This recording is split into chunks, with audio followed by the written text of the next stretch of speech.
Hey, how's it going, everyone? My name is Derek Afasi. I'm the owner of Afasi Financial Group and RetireSharp.com. Today's topic, I want to discuss with you in depth how to avoid the biggest retirement mistakes.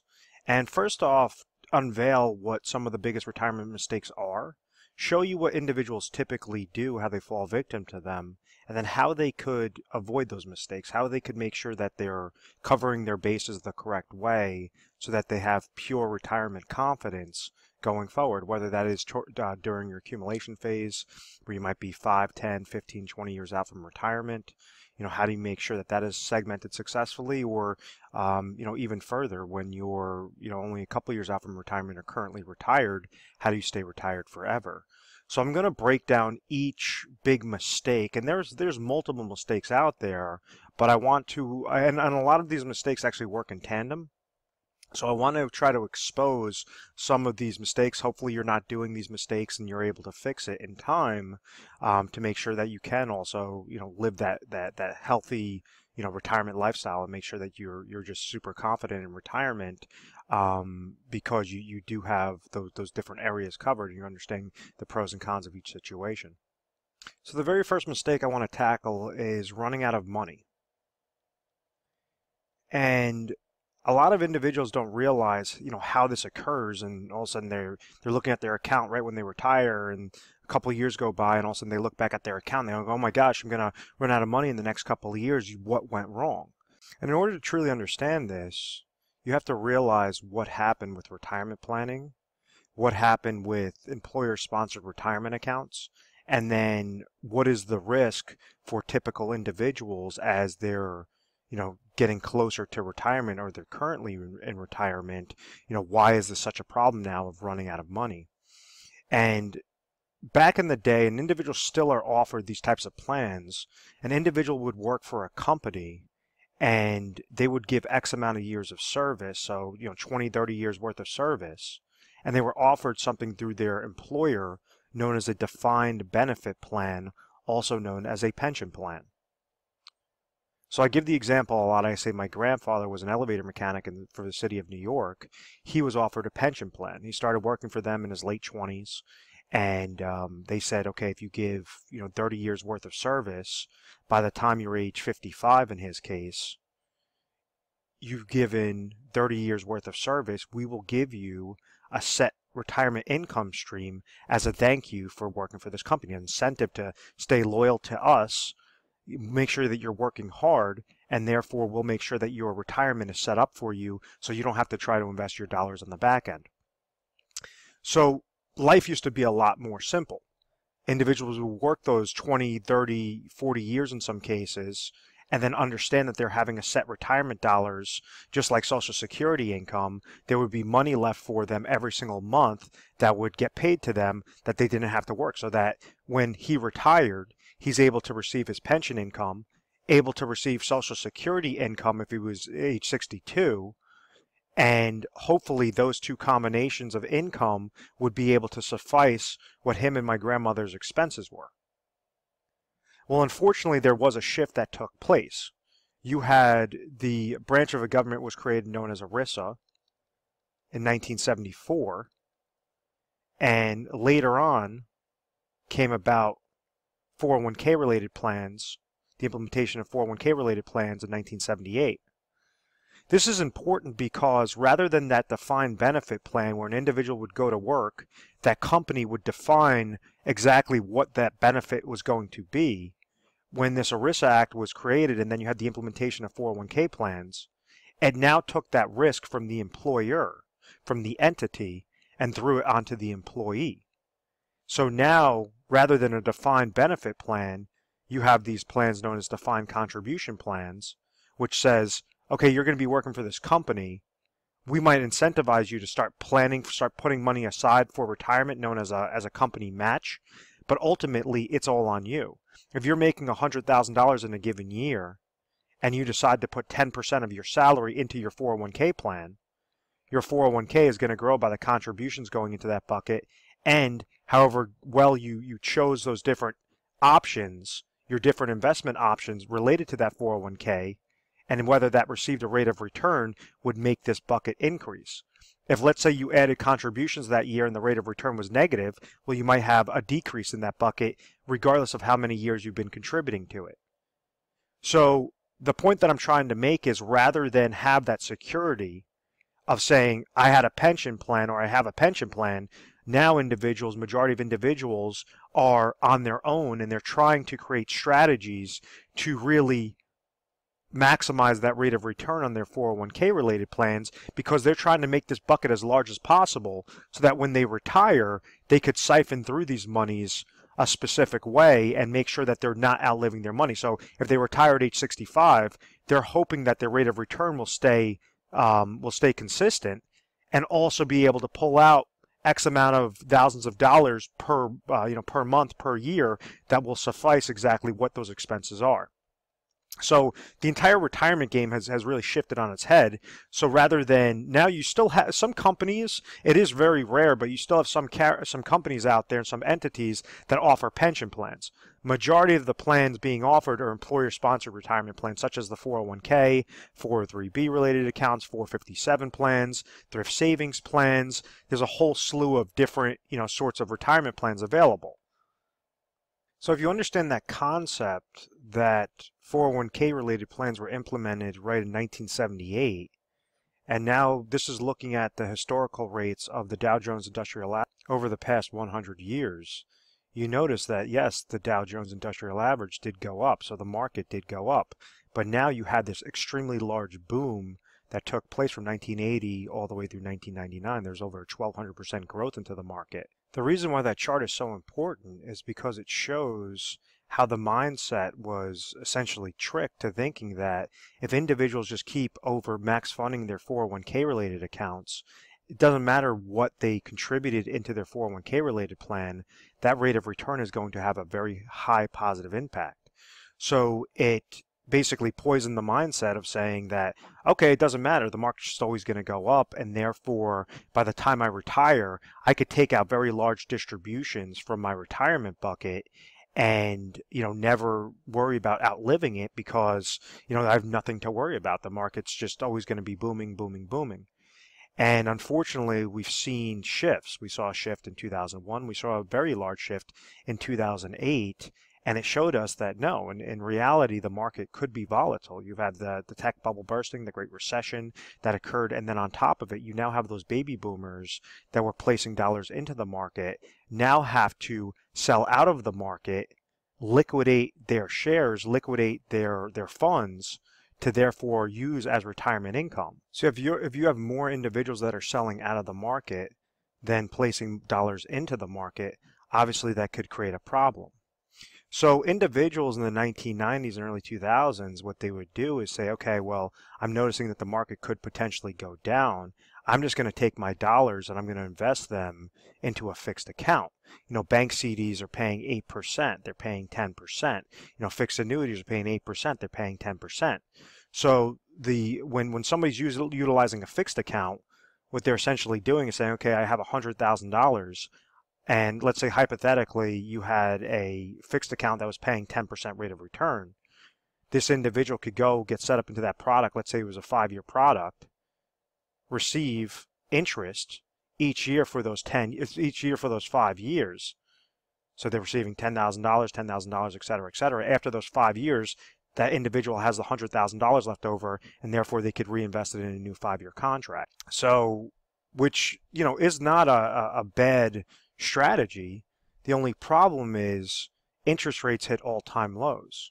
So instead of a bank CD paying or a fixed annuity paying 8-10%, now you're lucky to see a bank CD paying anywhere between 1 to 2% for that same duration of time. A fixed annuity paying 3%, 3 to 4% for that same duration of time. So everything has essentially shifted. You have market volatility, and instead of going into those types of fixed accounts where an individual would just be able to preserve their dollars and live off the interest, that's been thrown out the window. So now, there has to be a strategy in place. So what individuals try to do is they say, okay, well, this market thing, I remember having good growth. Maybe I'll just be a little bit more conservative and still invest in the market, and hopefully everything should work itself out. that hope is the big question mark, and that's where the first retirement mistake is outliving their money. And what I mean by that is a concept known as reverse dollar cost averaging. Let me clear off the screen. So what reverse dollar cost averaging does, it's a computation of negative aspects towards retirement accounts that is the leading cause to make individuals outlive their money. So if you take that example where an individual was investing their dollars in their 401k plan, and let's say they retire and they're 65 years old and they decide, okay, I want to start pulling monies from these accounts. Well, what do we understand are the negatives with those types of investment related accounts, whether this is a 401k or an IRA? It all comes down to that rate of return and other things, which are, if you think of this like the term of a bucket, there's little holes poked in the bottom of this bucket, and those little holes are known as fees. So like as an example, you have with an individual like 401k, you have 401k related fees, and typically 401ks have mutual funds in them with very expensive mutual fund related fees.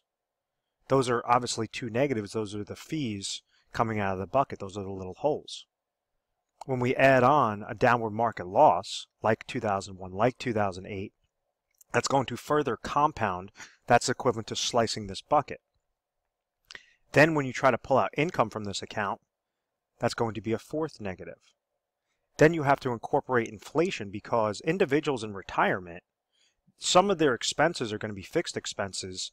Other expenses are going to be inflationary expenses, meaning the cost of goods and services are going to be increasing to the pace of inflation. So therefore, it forces individuals to increase that income during retirement, and therefore it's further compounding that negative against the account. So a really quick example, and this is just a hypothetical example on this, just for really easy math. Let's just say if you had 401k related fees of 1% and mutual fund related fees of 1%, and you had a downward market loss of 10%, and this individual took out income. Let's say that this person had, $1 million in their 401k related account. And let's say that the 401k related fee was $10,000, the mutual fund related fees were another $10,000, and they got hit with a 10% loss, which is a $100,000 loss. And let's say this person needed $50,000 of income to live off of for that year, and we're not even going to incorporate inflation. What exactly happened to this bucket? Well, from day one, from the beginning of the year, they walked into the year with $1 million. They walked out of the year with minus $170,000. So then their new account value would be looking at $830,000. That's a large problem, because the next year, even if they gain 10% rate of return, or even if they gain that 10% rate of return on their overall value, that 10% rate of return is not $100,000 anymore. That 10% rate of return is $83,000. So this reverse dollar cost averaging is that compound interest regarding the negatives. So how exactly do you get a chokehold on those negatives? How do you reduce those fees? How do you reduce that downward market losses? How do you make sure that when you're receiving income, you're leveraging your components the correct way? You're leveraging your assets and accounts and income sources the correct way for pure retirement confidence.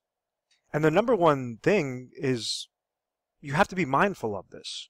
You can't just leave your money to chance and say, oh, I'm going to shoot from the hip and hopefully everything will work itself out. Because this is why time and time again, individuals are outliving their retirement dollars, or on the opposite side, they don't have that much money in retirement. So they have to rely on Social Security income, or they have to work well into their 70s just to be able to make sure that they could have enough income before they pass away. And that's not living. That's just a guess. That's a hope that everything's going to work itself out, and unfortunately the numbers are not in favor of individuals not utilizing a strategy. A big problem with employer-sponsored retirement accounts such as the 401k, 403b, TSP is when I'm talking about the contributions, obviously that's controlled. This rate of return is all determined by what those funds that you choose, how well they perform. So when you have those employer-sponsored retirement plans, you typically are going to have options between 5 to 25, funding options to choose from. So think of them as eggs in your basket. When individuals take money from their employer-sponsored retirement plans and they roll them over into IRAs, individual retirement accounts, they could go and now have, 3,000 different combinations, 3,000 different eggs to choose from, so that they can more cherry pick into something more customizable, depend upon their need, depend upon what their risk tolerance is, what their income goal is, and try to set that out the right way. The next retirement mistake that occurs when individuals try to do that, whether that's, accumulating their dollars or rolling them into the IRA and just saying, oh, well, I have more eggs, so therefore I should, more options to choose from, so therefore I'm going to be chasing returns and everything should be doing really well. So the negative with chasing returns is leaving yourself exposed to downward market losses and something known as sequence of returns risk. And what sequence of returns risk does is it shows you that, like, when you have an average rate of return, let me pull up a really quick chart. So this is where you have a lot of, wealth accumulation advisors that they're going to talk about, look at the rate of return, look at the rate of return. And with a sequence of returns risk, or just, the risk associated with those negatives, anytime you have a downward market year, and if you're really trying to chase returns and leaving yourself exposed, this is obviously an extreme hypothetical example, but I want to try to, prove my point regarding why negatives could significantly hurt you. And if somebody had a $100,000 investment, and let's say that, on paper it showed that it gained 50% the first year, then it lost 50% the second year, then gained 50% the third year, lost 50% the fourth year, gained 50% the fifth year, Wall Street math is going to tell us that this person had an average rate of return of 10%. They would have gained plus 50% at the end of those 5 years. Divide that by 5 years, would be 10% rate of return. So everything obviously looks on the positive. Well, when we look at the real account value, what occurred, and this is showing that a person is not trying to pull money from this, they would have had that average rate of return, but would have ended up with a value of $84,375. Or if you had $1 million, $843,750 that would have dropped down from that $1 million account. So that would have been a minus 15.625% rate of return in real numbers and real value. That's obviously a problem. So the most important thing, if you're trying to utilize your accumulation, or even when you're in retirement, you're trying to utilize a strategy to avoid reverse dollar cost averaging, above all else, you have to make sure to eliminate those negatives, to try to decrease or have some sort of safety net on there so that you're not having those large swings in the market. And there's a term that I always, or a kind of a phrase that I always say is, negatives in retirement can hurt far worse than gains could help you. And this is showing a chart that if you lost 10% of your portfolio in 1 year, it's going to take you an 11% rate of return just to get back to break even. If, let's say, you go further down, if you lost 30% in your portfolio, it's going to take you 43% just to get back to break even. If you lost 50% in your portfolio, it's going to take you 100% just to get back to break even. So above all else, you have to make sure that you have that safety net in place, or you have certain mechanisms in place to eliminate those negatives and make sure that you're getting that nice safety and consistent rate of return each and every year. Because in your retirement years, when you're not working, when you can't pump more dollars in there, and now you're trying to siphon this out, these are very large impacts, and you don't have that time horizon that maybe if you were in your 20s and your 30s and you had a significant impact or a significant downward loss to increase further. And that concept coincides with a term that I use for wealth accumulation, and I say that this is something that I read in a financial publication. It just always stuck with me, is the acronym of TIME. Stands for taxes, inflation, market losses, and expenses. And when you're accumulating, you want to make sure that your accounts are growing most tax efficiently, that you're beating out the pace of inflation rather than just throwing your money underneath a mattress, that above all else you're avoiding downward market losses. And then the fourth negative is that you're making sure that you're placing your dollars in the most inexpensive plans, or if you're paying a cost, if you're paying some sort of expense, there has to be a benefit tied to it. So whenever you leverage this acronym of TIME, you always keep that in the back of your mind, you could beat out that shift that occurs, or those negatives on how individuals are not able to successfully accumulate their dollars. So the third negative, before I get to the solution, is not using your existing accounts as leverage. There's so many times that individuals have these retirement accounts that are sitting there, or they have income streams that are sitting there, and they don't look at them as retirement assets. What I mean by that is, like, a very large one is Social Security. That is a very large retirement asset. That's a major portion of a formula to say, how can you retire with pure retirement confidence, is making sure that you're structuring your Social Security maximization strategies properly. Another aspect might be a pension plan. Pension income is obviously income that, rather than increase your expenses and say, okay, I want to take this extra trip when I retire and travel and all this other stuff, if your expenses do not allow and your expenses are at X and your Social Security and pension income just barely beat out those expenses, well, you have to put yourself on a budget. You can't go and say, oh, well, I worked my tail off all my life, and now I want to enjoy it, and now I just want to burn through all my money. And if you don't have that disciplined mindset, you're never going to be able to properly retire. You're going to fall victim to those large retirement mistakes. And it all comes down to, the culmination of this entire video comes down to not having a plan and just hoping everything will work out. Trusting an advisor because, he's trying to speak in this technical financial jargon and just, talk over you. That's not the correct way to do it, because there's many people out there that have many financial advisors, and unfortunately, they're not even beating out what a simple index like an S&P 500 index or Dow Jones Industrial Average index is doing. So there has to be an actual strategy in place, and you have to make sure that you're segmenting your dollars towards specific lanes. A really easy strategy. Obviously, we go into very technical strategies whenever you call over to our agency or you set up an appointment. It's going to be more specific to your individual situation. But a very basic strategy that you guys could use from just watching this video is make sure that you're segmenting your dollars to 3 main goals. Goal number 1 is you have ample amount of income sources. Goal number 2, you have ample amount of emergency funds.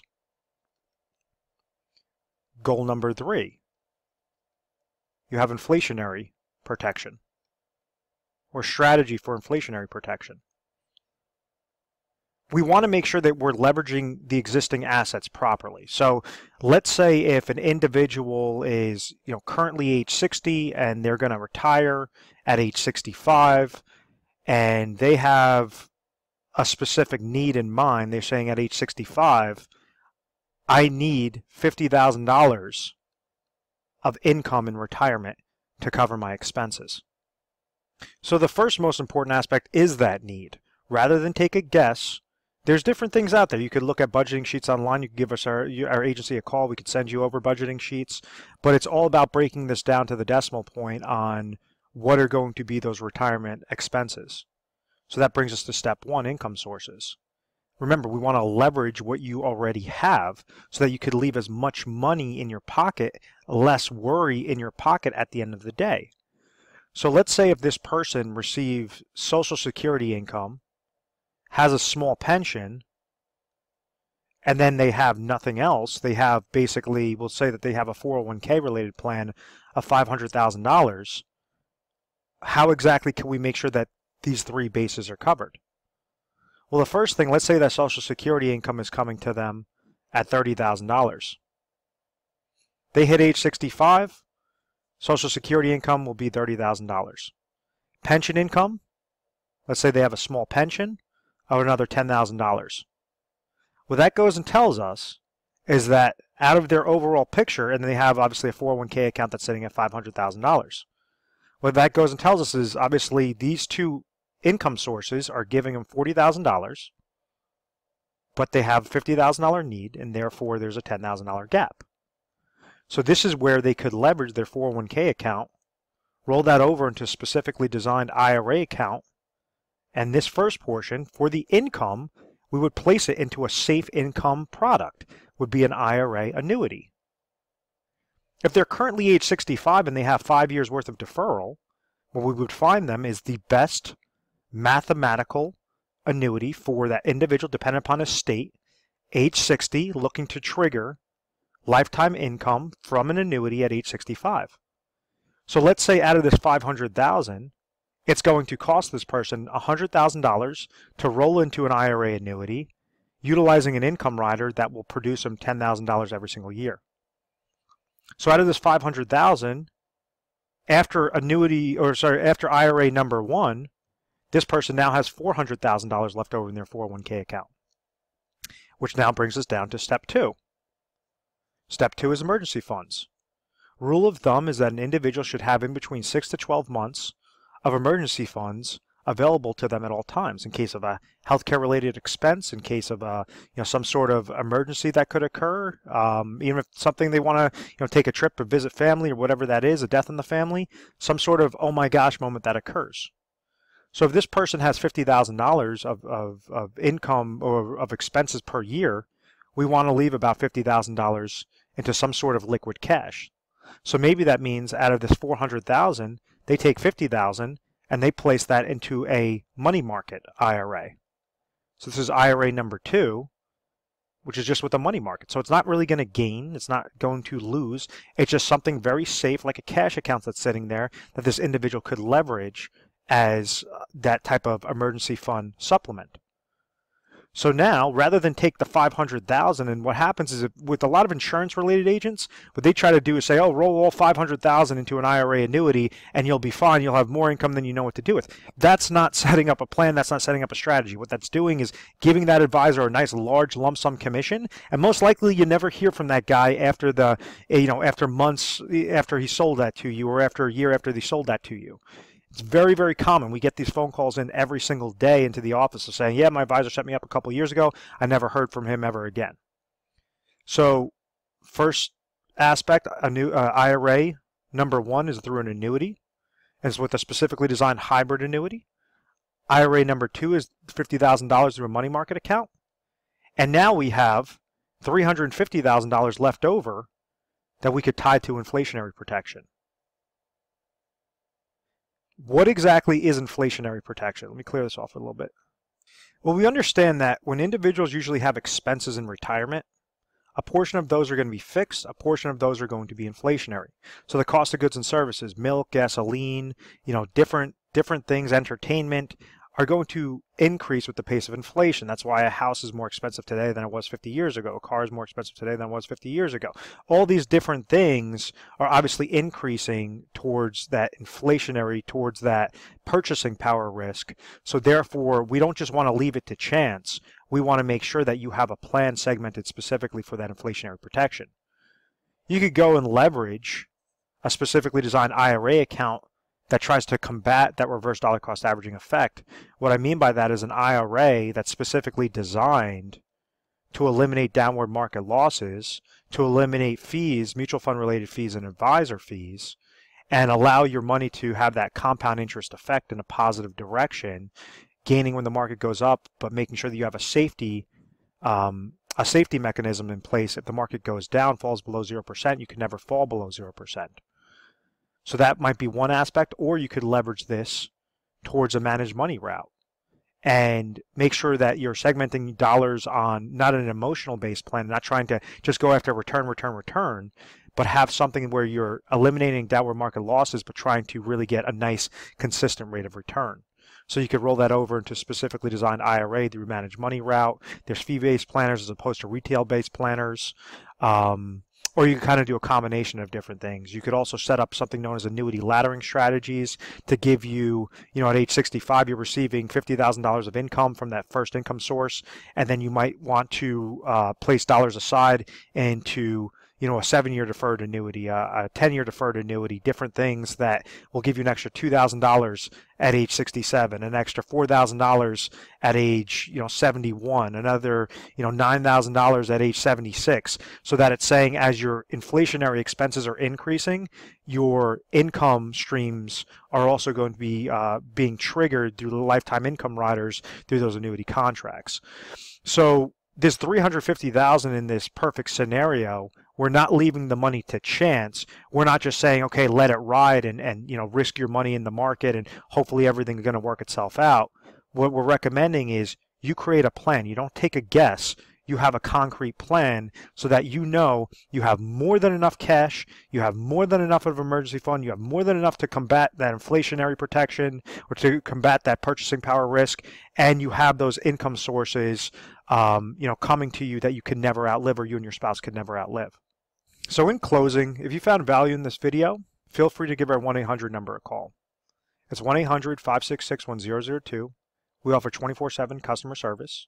You would give us a call mornings, nights, weekends, holidays, whatever the case may be, and someone will take your call.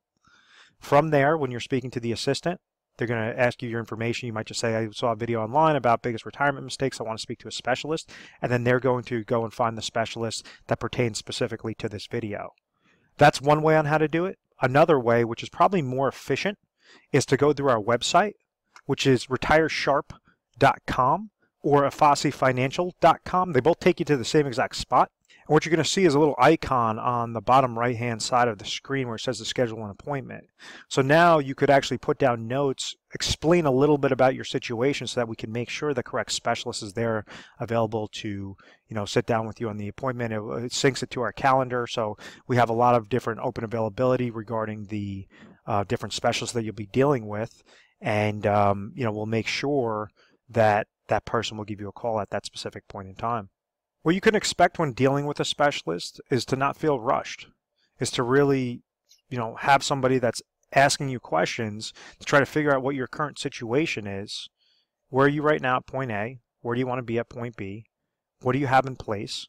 Can you get from point A to point B successfully?